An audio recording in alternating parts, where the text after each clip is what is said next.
Well, 5 countries have now joined an unprecedented joint international committee to demand Facebook CEO Mark Zuckerberg testify on data misuse. Members of the UK and Canadian parliaments were joined by Argentina, Australia, and Ireland in demanding more information from Facebook. They want the tech giant to address disinformation and online election influence campaigns. Joining me now on set, CBS News investigative reporter Graham Cates and CNET senior producer Dan Patterson. Thank you both for joining us. So, Graham, I want to get to this. Last week, Canadian and British officials invited Zuckerberg to come and join them to testify on a hearing on November 27th. Why did he decide not to go? In a letter, Facebook said basically, we can't send this guy to every parliament that invites him to come. He's already spoken to Congress. He appeared before the EU Parliament, and the company itself is cooperating with you through written testimonies and through lower-level executives going to your committees. So what's been the response, not going? So what they did was they got other countries on the board. They said, okay, well, you can't go to every country that asks you to come visit, so how about 5 of us with 170 million of your users combined saying, instead of coming to us individually, we'll all meet together and you can then meet with us all at once. Do you think, Dan, that this pressure from other countries is going to affect Zuckerberg or change his take on all of this anyway?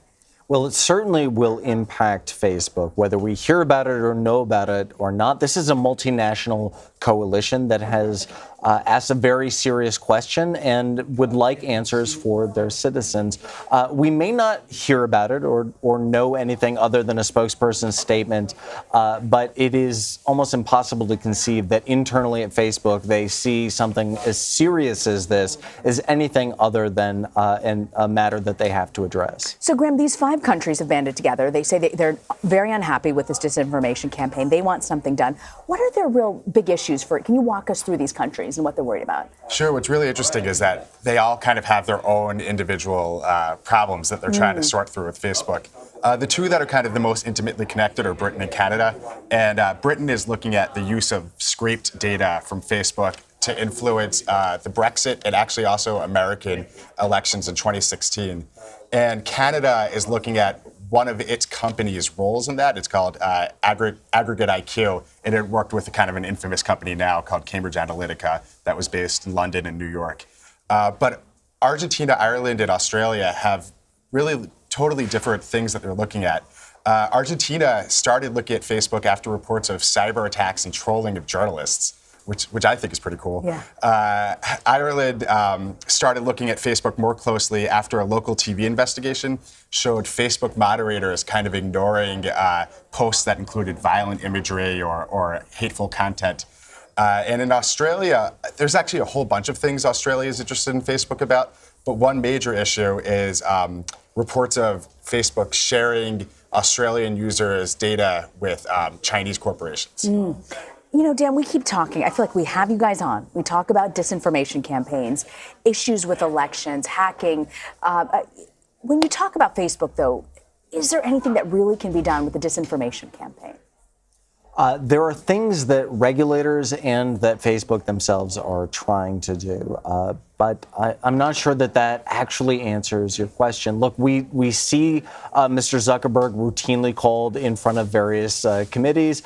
We also see Facebook kind of drip feed these announcements. Well, we tamped down on influence campaigns content. We're making a genuine attempt to stop this type of content. But what this is really doing is taking advantage of the mechanics of the network and networks. It's not just Facebook, but the network itself. This uses viral mechanics to spread content throughout Facebook, just like you would share a family photo or a political post. I'm not sure that without changing the nature of Facebook that they can solve this problem. Of course, we've heard rhetoric from Mr. Zuckerberg that, well, the news feed may be going away and we'll switch to stories and different types of information sharing. So you don't see that happening, do you? Yeah, we'll see. So, Graham, internationally, what would you say has been done with these countries? How have they pushed back? They've pushed back.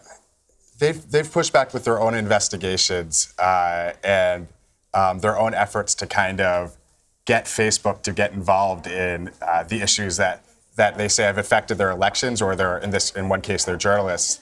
And what we know, at least from in the U.S., is that Facebook has said, well, when we have a big issue, we're going to work with the FBI. But how they've done that in each individual country has kind of varied. I thank you both for joining us, Dan and Graham, very much for joining us. Thank you very much.